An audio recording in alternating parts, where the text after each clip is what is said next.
It's another beautiful Sunday afternoon. This is Rubbin Minds. Welcome. My name is Abu Buch, and thanks a lot for joining us. We're in the second or third week, is it, of the life of the new administration. Still looking forward to the 12th of June, which is Democracy Day.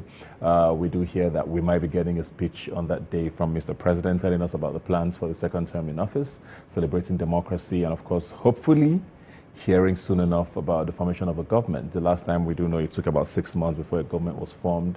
A cabinet was announced. We're hoping that it takes probably shorter than that this time, and looking forward to the president and his team hitting the ground running. But it's been a week full of politics, full of a lot of talk about fake news and all of that. We're going to be delving into that in particular to find out why fake news, which started out as a term, I believe, somewhere in the United States with the current president and has now become a worldwide phenomenon, why it is now a thing and seems to be a mainstay and a part of our conversation here in Nigeria. I have here with me Hannah Jakaye and Joshua Ajayi to help me talk about this. Thanks for being here today. Thanks. Yeah, I didn't mention there, it was during the elections, I think, in the United States, we heard President Trump talk about, fake news a lot. People laughed about the term.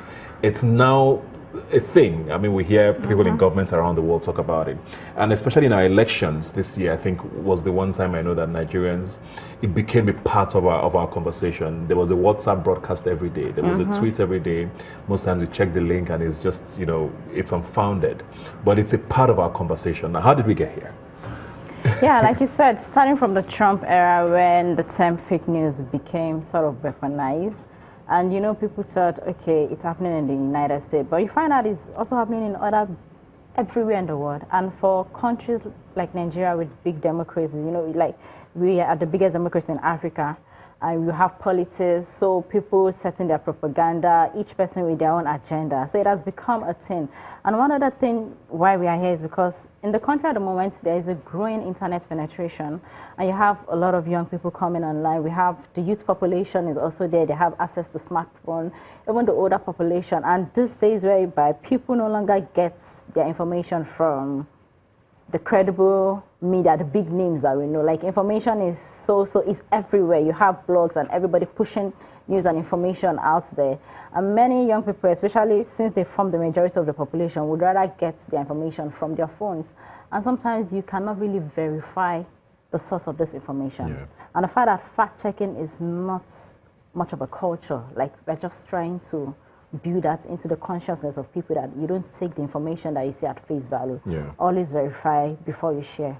That's a message that needs to be spread, but it doesn't seem to be going around enough. I know how many times I've cautioned people on social media that say, you need to check this before you send it to me, because you can't just send a broadcast to the 5,000 people on your phone and expect everybody to believe it, or you don't believe everything you receive. Why is fact-checking not a thing yet? Especially maybe like I don't even think it's a generational thing, because we also have some of our parents who tend to send these things to us as well. Why is it not a part of the culture as well? I think it's born out of the fact that a whole lot of us don't have a good sense of responsibility. And also, if you realize the fact that there's no consequences to some things, then people would naturally do things, without any form of control and without any form. When there's no regulation, you realize people just want to do things, at their own convenience, not minding the consequences or the implications of whatever they are doing. If you're sharing information, you realize that some of the information that goes out there have some kind of negative impact on some group of people, on an individual, on probably even government policies, government projects, and all of that. So if we have a sense of responsibility to know the impact of some of the things that we share, then I think a whole lot of us will be more responsible. And like she said, check facts before we broadcast them, before we show them. Is it easy to check facts though? Because I know people have said, if I get a broadcast, for example, and it says something is happening in, I don't know, Anambra State or Maiduguri, I'm in Lagos. I may not necessarily be able to go, I'll make these phone calls. How easy is it to actually check these facts? How do you check facts? I think it's quite easy. You can do it on your phone. You have, these days, you can verify your images. When someone these days you have doctored images. So when you're on Google, it's Google reverse image search. Thin Eye. There are tools that you can use to verify images like instantly on your phone. And sometimes in cases where you have WhatsApp message and the rest, just check the source of the message. And usually when you have a situation of someone telling you something on WhatsApp, maybe there's a crisis somewhere or the rest, type it on Google, check what are the credible news media, what are they saying about it. So if they're not saying it, if they're not saying anything about it, there's a probability that that news is not genuine. Yeah. Do you think politics has made it worse? I know we've had a lot of, it's not a new thing, this fake news issue. I mean, we've had brands in the past where we hear, oh, a brand in particular is poisonous, and people spread the news like wildfire. People avoid the brand. It happened with Ebola as well, where they said, oh, if you want to get cured of Ebola, drink salt and water. People were drinking and getting other diseases or getting other, sort of infections from that as well. But has politics made it even crazier now? I think one thing that we need to even look at here is to look at the fact that fake news didn't just start today. Now, if you look at this publicist of Adolf Hitler, he kept on using fake news to actually push. They just called it propaganda then. Propaganda then and all of that. But now we have to use a more structured name based on the effect that this has right now. So politics has always had used hate speeches, to drive narratives, in terms of whether the government in power or the people in opposition. So that has always been there. And if you look at the time of Adolf Hitler, that's a long, decades ago, so it's always been a tool used in politics. Like you said, it was called propaganda. But right now, we are finding even a more suitable name for it. In public relations parlance, they use propaganda, which could actually be a tilted news. It could be fabricated, it could be manipulated, or exaggerated. Yeah. You've talked regulation there and talked about hate speech. We'll get to hate speech now, but I want to talk about regulation now, because it's a very thin line. We've had some countries even on the continent, I think it's Uganda, for example, and Tanzania as well, have come up with certain laws where, the internet is sort of regulated. You can't post certain things. There's fines and all. Is it easy to do that on the internet? And I can find that a lot of countries have still not found a way around it. Traditional media is regulated. Yeah. But social media is still sort of a hard nut to crack. And it's a very thin line between regulating it and sort of stifling free speech. So how do we go about that? Yeah, like you said, because social media, it's a phenomenon that we are still trying to understand. So regulating it could be dicey, because if you are regulating, to what extent you hope you don't get to an extent whereby you start limiting people, like limiting the expression of free speech, limiting human rights, and it could get to a stage whereby people are not just regulating, but they are trying to silence criticism. Yeah. So that is quite dicey. It's quite a situation. But in our context, looking at the Nigerian context, I think what we need to do, apart from regulating, is to have a situation whereby the right information is out there. The way it is now, our government is not really open. And when you have a scenario where people don't have the right information, then it gives room to rumor. Like, people can fabricate news and put it out there because they don't even get credible information from the government.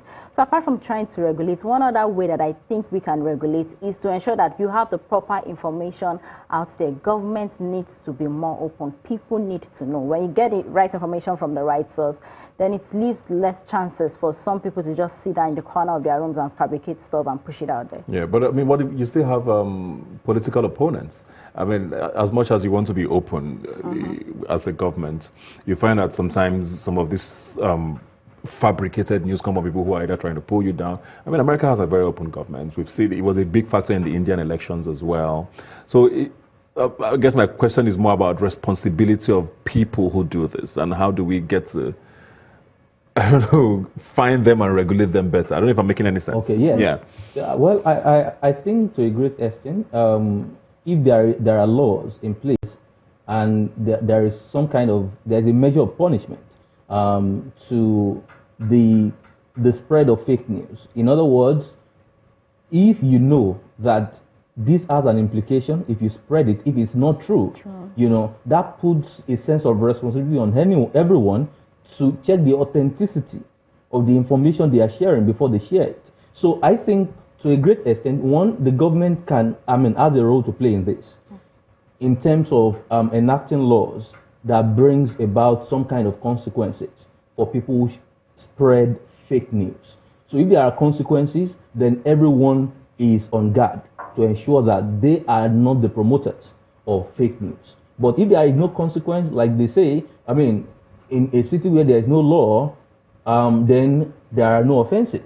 So if there are consequences for spreading fake news. So is it all fake news that should be sort of have consequences now? Okay. Okay. You know what I'm saying? Because Yes. there are people that will tell you, okay, if it's fake news that is just harmless, that it's playful, at what point do you? Sometimes there's something we call on social media banter. You're just having fun. You're just. Where do you draw the line? Is what I'm saying. Yeah, because sometimes people share this news and they don't know it's fake. Yes. Like I guess that's also what he's saying. You have to verify whether you know or not. Yeah. So I guess my point is, where do you draw the line? Is it every fake news? What is really fake news? Okay. Do you understand? If I tweet this morning, I'm like, oh, I'm wearing a green suit on the show today, but I'm not wearing a green suit. It's fake news, quote unquote. Are you going to now arrest me? Do you know what I'm saying? Where do you draw the line? Because I think anything that has like an effect on the public interest. Like if it has to do with you personally, that's your business. But something that has an effect, that can affect the public interest, that can incite violence, that can incite fear, that can change the judgment of people towards a phenomenon. So that is what we should be regulating. yeah. Okay. And I think in a country like Germany, there is some level of regulation. And there are rules in terms of the areas that this cuts across. That cuts across health, security, electoral process, and all of that. So if you spread any news that can affect either the polity or even more like cause some negative impact in the society that is not true, then I think those are the things, those are the issues, those are the areas, because like you said, we need to really spell it out, because people sometimes just want to play around things. But I think that will also then put on everyone a kind of sense of responsibility that you mind what you share. If it's not true, then you need to be careful the kind of information that you share out there. Who has more of a responsibility here now? We've talked about government a lot, but what about the social media platforms? How much of a responsibility do they have? Because I know that with the American elections in particular, Facebook came under a lot of fire. They've pulled down a lot of accounts that were linked to certain countries. So do they hold more of a responsibility? The social media platforms, the WhatsApps, the Facebooks, the Twitters, the Instagrams, much more than government regulating them? Yes, especially in the context for developing countries. Technology is a phenomenon and we can't really say we are understanding it. It's not something that we have the full grasp of. Like there's been a lot of fire on this social media founders, the giant Facebook and the rest. I know they've been doing something like they've been doing, I won't really say they've been doing a lot. You have Facebook partnering with some newsroom to flag that information and put the right information out there. You have YouTube closing down accounts, but we need to see more action. We need to see more effort. Like the other time with Facebook, they still allow people with political context. It's just out there, no regulation and the rest, because they still want to make money when it comes to adverts and the rest. So we need them, and there's this thing about algorithm that Facebook uses in monitoring the kind of information that you see. So they still need to do more in that respect, and I think the attention should be on them and not just the government alone. Do you agree? Yes, definitely. I think it's more of a public-private partnership thing that is going to really help. Regarding this, in a country like Germany, for instance, even Facebook was, I think, fined like 50 million euros for a particular news or something. Now there is a law that they have that if your attention is being called to a particular news that is fake and you don't take it down on time, there is a fine to that. So that brings some kind of self-regulation, self-censorship of news content on your platform. So social media platforms, they have that responsibility. The government also have a responsibility, and if we are including traditional media, the media generally has a responsibility to ensure they engage in self-censorship, self-regulation which will help sanitize the space. And that, in its sense, will also help engender some kind of belief in the media more, because if you are not sure that the information you're getting from platforms are authentic, then you realize that there is a kind of reduction in the belief in the media. Yeah. And the media has an agenda setting role for the society as the fourth estate of the realm. So they have this sense, this responsibility to ensure that there is some level of self-regulation, self-censorship, and even as an association, media platforms, they also need to ensure that there are even some kind of sanction on some of their contemporaries who engage in some of these, who engage in propagating fake news. You know, so if there is industry regulation, there is self-regulation, and there is self-regulation, you realize that, there'll be a lot more sanity in the space. Yeah. I want to quickly touch on hate speech before we go now, because it became a huge part of the conversation this last week, you know, and what actually constitutes hate speech. You know, there are people, there's satire, there's, you know, is every criticism supposed to be termed as hate speech? Where does something or a conversation become hate speech? At what point do we cross the line? Do you know? Okay. Yeah, let me just take it from every criticism should not be hate speech. Like, if you criticize concisely and you have your point and you have your evidence, when you're talking about hate speech, you're looking at a speech whereby, you know, it touches on identifiers such as race and gender, people's race, on tribe, and it incites violence. So if you have someone talking and is not inciting violence, it is not hate speech. So if I say something like Nigeria is annoying, would that be hate speech? No, it is not. You wouldn't term that hate speech? No, it is not. Would you term that hate speech? No, definitely. You don't think you think that would incite some people, for example, no, who are very patriotic? That is unpatriotic, but not necessarily hate speech. It is not necessarily hate speech, because it should not be, you know, you should not get to a point whereby people can express their mind. Yeah. So it is not, since it's not inciting violence. Yeah. On a final note, now you've talked about regulation a lot now, and there's a lot of people who are worried. You know, we've seen, like I mentioned, a few African countries where it's gotten a little overboard. You know, we have censorship in China, in UAE, some countries where you can access certain websites by law. You know, there's a fear that, you know, we talk about regulation a lot and we start slipping into that. Are you worried about that? I didn't get that part. About us, you know, when we talk about regulation and then government starts regulating social media and then there's complete censorship, you know, there's a fear that, like we've talked about free speech as well, where it starts eroding completely. Are you worried about that? I am not really worried about that, because I think it's, instilling sense of responsibility in our people to engender peace in the society. I think it's not something bad. However, that should not be done to the extreme where freedom of speech is being tampered with. However, there is a need to ensure that there is some level of regulation that would bring about sanity within the space that will help us curtail hate speeches and, of course, fake news. Yeah. What about you? I think I am worried. Okay. From the examples that we've seen, from the instances that we've seen of governments climbing down on media houses and the rest, we cannot trust our government to work within the ambit of those regulations. You know, you have governments playing politics with everything in this part of the country. So regulation on the part of the government is something that we should be worried about, because we know people always go overboard in this part of the country. There is a limit between trying to regulate and trying to stifle people's opinion or working against the opposition. So the line has to be very clear. So the line has to be very clear. All right, we need to go. Okay. We'll continue this conversation. I mean, it's always an ongoing conversation. Thanks a lot for being here today, Joshua and Hannah. Thank very you. Good conversation with us.